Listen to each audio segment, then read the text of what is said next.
Metafictional or self-aware games, to me, have always been somewhat scarce. Maybe because pulling it off well is such an experimental task, and therefore a generally riskier one.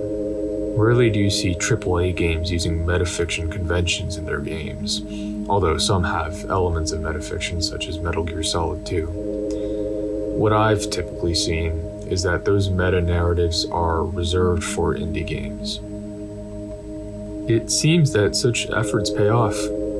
Icons and cult classics have emerged out of the indie scene in recent years, often due to having an element of self-awareness or a meta-narrative. The Stanley Parable, a game questioning your character's free will, is a good example of this. One Shot is aware of the player's existence, implementing you in the game's story as a god. Superhot has elements of mind control, having you play as a character being played as another character. These are all fascinating games, and my brief descriptions of them hardly do them justice. Metafiction has also been used to create indie monsters. Baldi's Basics is a satire on edutainment games, transforming the teacher into a killer. Doki Doki Literature Club is a deceiving game presenting itself as an innocent visual novel with moe tropes until it becomes a highly disturbing fourth wall breaking experience. Even Five Nights at Freddy's has been given this sort of treatment, with its latest release, Help Wanted, canonically contextualizing the entire franchise thus far as a series of indie games made to repair the public image of Fazbear Entertainment. And while these are undoubtedly unique, subversive takes on monsters, there are two games whose monsters transcend the world in which it takes place. Today I want to talk about those games and what they do to create such monsters.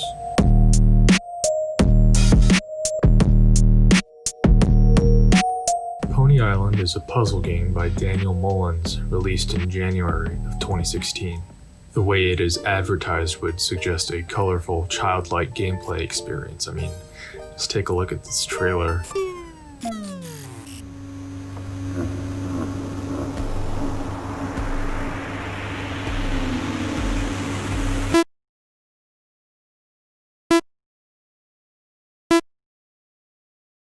The menu screen seems like something you'd roll your eyes at, but that ruse is very swiftly shattered. Upon pressing New Game, you're greeted by an archaic opening logo within what appears to be an overlay of an arcade cabinet screen.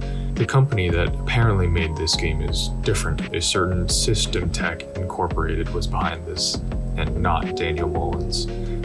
Already this is a huge departure from our preconceptions of the game and its advertised graphical style. You enter another menu screen. You're unable to start the game, but the options menu holds some secrets. One selection reads free ticket, and oddly enough, you are given a ticket in real life.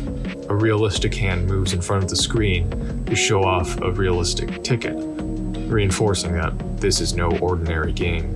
The fixed start menu option breaks the back button. You have to drag it back to its original position to leave options. But even then you cannot start the game. You have to hack it to make it playable. But not even that starts the game. The loading bar gets held up, and once again you need to hack. You are then introduced to the game's main villain, Lucifer, although you do not know that at this point. He communicates only through on-screen text pop-ups and sounds very offended that you fixed his game. Regardless, he welcomes you into the game 5 minutes after starting the game.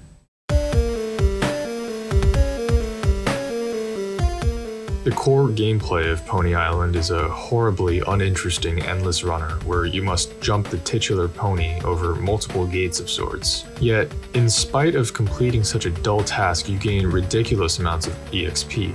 If you chose to, you could wait out that entire screen, watching the game congratulate you incessantly until you reach level 100, at which point you receive a prompt. You can access another hacking segment in a portal placed inconspicuously at the bottom right of the screen, which leads to a game crash, sending you back to your in-game desktop. One of the applications is a messenger which puts you in touch with someone named Hopeless Soul, who identifies themselves as a prisoner of this machine. They lay out a plan: destroy 3 core game files in order to escape. Meanwhile, Lucifer is also messaging you, enticing you with the prospects of a new and improved Pony Island. The rest of the game revolves around searching the game's files for the aforementioned core files. Along the way, you can play more of these tedious Pony Island levels, while getting fed bits of information about the actual story of the game, which turns out to be much more than simply Lucifer wants your soul. And as you get deeper into the code, it becomes apparent that Lucifer is not the monster of Pony Island. No, the true monster is the game itself. Well, obviously, you might say, your character is playing an arcade game made by Lucifer. Lucifer has assigned 3 demons to protect the core files from destruction. The in-game Pony Island is riddled with bugs and loading issues and is easily hacked. At one point, it literally releases a noxious gas that knocks you out for a whole century or something. Of course the game is a monster. You'd be right about that, but what I'm suggesting is more than that. Pony Island, not in-game Pony Island, but the Pony Island that you can purchase and download, is the monster. The game has very creative ways of using its medium to enhance the playing experience. The most intriguing section of Pony Island is the intellectual showdown against Asmodeus, one of the guardians of the core files. Prior to witnessing this sequence, I had never seen anything so innovative. Let me take you through it. Upon entering Asmodeus' realm, he quickly lets you know that he is a very different challenge from the other 2 guardians, Azazel and Beelzebub. For context, the confrontation with Azazel was based heavily on the hacking gameplay of Pony Island, and Beelzebub was very much a traditional boss fight. Asmodeus simply asks you questions, to which you must answer correctly to proceed. He warns you to not look away, as this will result in failure. Seems simple, right? Asmodeus first prompts you to type in his name. Easy clap, as the kids might say. It even spells out his name for you underneath his icon. You should get past this with no problem. The next question is also easy, where Asmodeus requests that you submit a response that is decidedly disgusting. Anything you say works. So far, so good. However, the next question is where the game itself, and moreover the game's client Steam, turns against you. As Asmodeus appears to go off on a tangent, you'll receive a message from a friend on Steam. Any player going into Pony Island with no prior knowledge would certainly get distracted by this, because this seemingly is not a part of the game. It's just a friend sending you a message. And if you're like most players, you won't realize that while you've been distracted, Asmodeus has just told you the answer to the next question. The friend starts to get mad in a very Lucifer way, diverting your attention back to Asmodeus, but by this point it's too late. It is undeniable that you were tricked. Pony Island is actively getting in your way of completion. It uses a similar trick later on in the same sequence. Asmodeus prompts you to remember a sequence of numbers which he flashes quickly at you. 2, 0, 2, 3. He then allows you to input the same 4 numbers. Since there was not a long stretch of time in between, it's a fairly reasonable task, but as you enter the 3rd number, the game screen freezes. Clicking around will bring up a tab that says, Pony Island has stopped working, much like normal application crashes. Usually, the fix for this would be to close the program. Attempting to do so, however, will lead to failure. Another instance of the game preventing you from winning, done again in a natural, unassuming way, if less so than before. It seems clear that Pony Island effectively works against you by being aware of its existence as a game. But it does do more than that. The ending reveals that it's more than just you and the hopeless soul who are stuck in a purgatory of ponies. There are thousands of souls who are trapped in Pony Island, and by deleting all 3 core files, you're brought into an action-packed escape from Lucifer, now piloting a vessel known as Uber Satan. This is the climax of Pony Island, where you lead the rest of the souls out of hell and back to life. What you do not know is that the hopeless soul, who has been helping you on your journey this entire time, will not be joining you in the escape, only orchestrating it. He confronts you after the credits roll, imploring you to hear him out. As long as the game exists, he tells you, hopeless soul will be imprisoned. This individual who has watched over you has no chance at freedom. It is a tragic fate to be intertwined with the life force of something so nefarious. Therefore, deleting Pony Island is the only way to save his soul.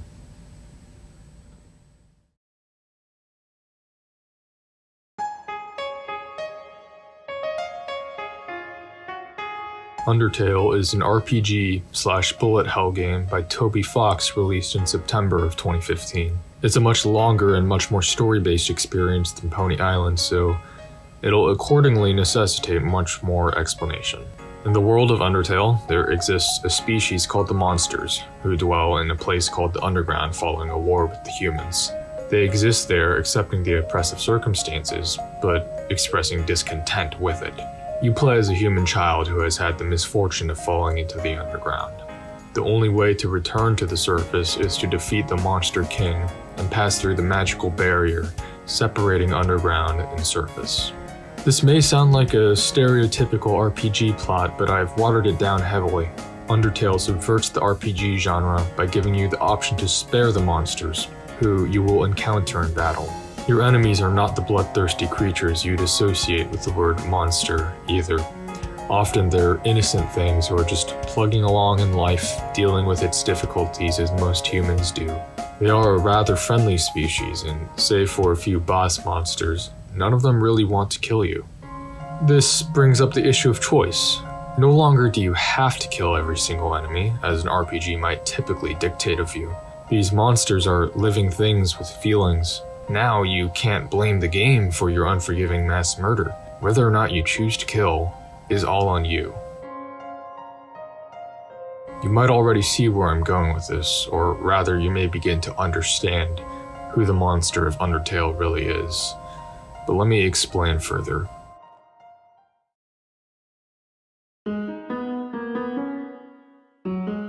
It's no spoiler to say that Undertale has 3 very distinct routes.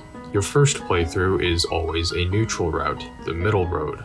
The true pacifist route sees you sparing the life of every single enemy you encounter, whether it be through talking your way out or performing an act of kindness. It culminates in one of the most uplifting ending sequences in video game history. On the complete opposite end of the spectrum lies the genocide route, in which you are tasked to kill every single enemy. It is more culturally known for a certain boss fight, but that's not really important right now, and we will not be discussing that. At the climax of the neutral route, you confront the main antagonist, Flowey, in a frenetic, completely unexpected final boss fight. And by the end of it, you get very little closure to many of the questions set up by Undertale. This is intentional because this is not supposed to be the end of the game. The battle introduces an ability unique to your character and Flowey, saving and loading, allowing the user to save a point in time that can be returned to via loading. Besides breaking the fourth wall and contextualizing the mechanics of the game in the universe, this creates a sense of responsibility. You, quite literally, have control over time in this world. Your decisions can shape the future. This idea is elaborated upon at the very end. If you spare Flowey after the manic battle, he'll approach you, letting you know that there is a way to get a better ending. If you haven't been adhering to true pacifist rules up to this point, you'll have to start a new game, but otherwise you can load your current save file to before the final showdown and backtrack to key interactions you may have missed. The concept of you as an arbiter of time with influence over the fate of the world is already being executed. One thing to note, Flowey telling you that you can get a better ending inherently suggests that there is a worse ending. That knowledge alone should pique your interest.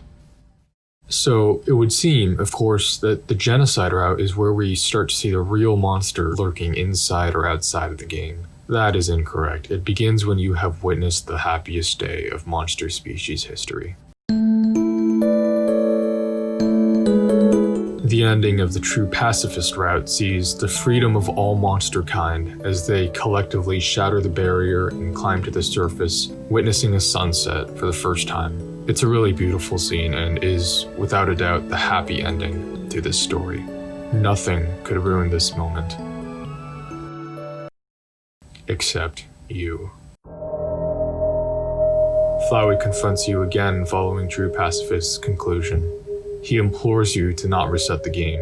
He knows that you have the ability to wipe out everything that the monsters have worked for. He knows just how willing you'd be to throw away a happy ending, just to satiate your own curiosity.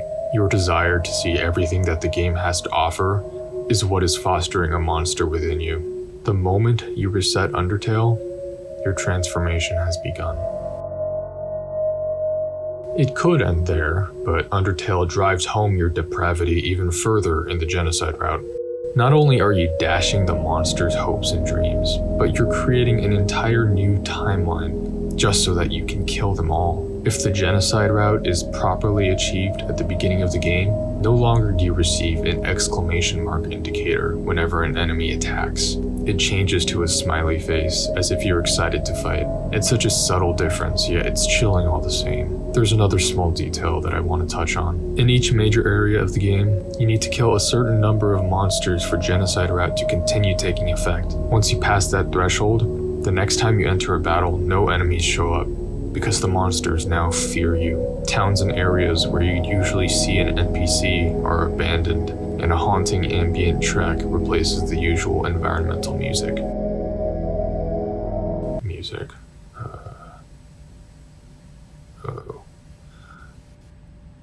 Okay, so the Sands battle may have some relevance. Let's talk about Megalovania and the use of leitmotifs in Undertale. Almost every single song in Undertale has a leitmotif, or melody, if you will, that can be heard in another track. If that doesn't make sense, let me give you an example. Take the theme Once Upon a Time, which could be considered the theme of Undertale.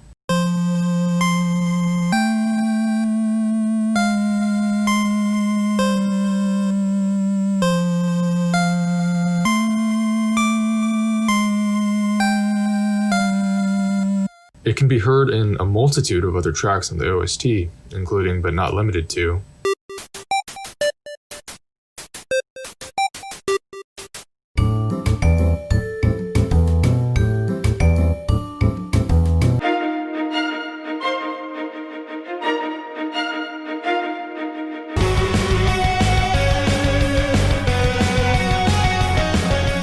These are leitmotifs. They are usually used to identify themes with characters. There are very few songs in Undertale that do not have an associated leitmotif. Now, many people associate Megalovania with Sans, as it is the song that plays during the battle against him.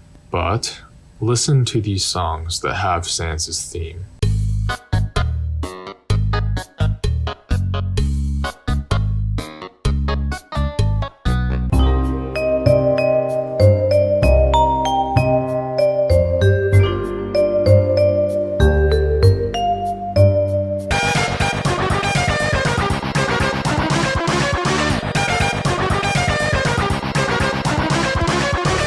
Admittedly, it's difficult to hear it, but I guarantee that these three songs all have Sans' theme. The thing about Megalovania is that it does not have that theme. It is a completely original song in the soundtrack, so that begs the question, if it's not Sans' theme, then whose is it? Megalovania was not originally composed for Undertale. It was made for an Earthbound ROM hack and then thrown into the Undertale soundtrack.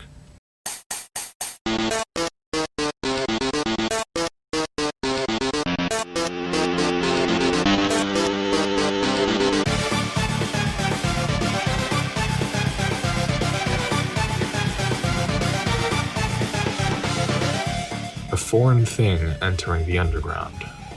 That sounds kind of familiar, doesn't it?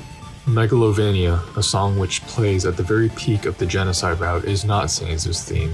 He is protecting the underground, not destroying it. The only other person in this fight, no, the only other person alive for it, is you. Not your character, you the player. You who killed every living thing in this world. You who did so with the knowledge of another timeline where you were their savior. You who did all of this simply because you were curious. You are the monster of Undertale.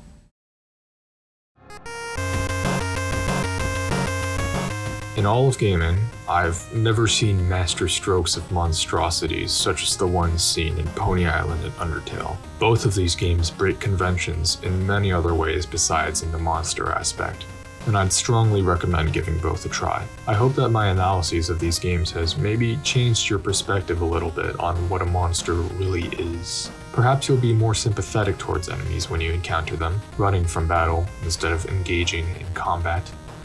You probably shouldn't do that actually, because in no other game would this strategy be beneficial. Thanks for watching. Subscribe to my channel please, I need attention. I'll see you later.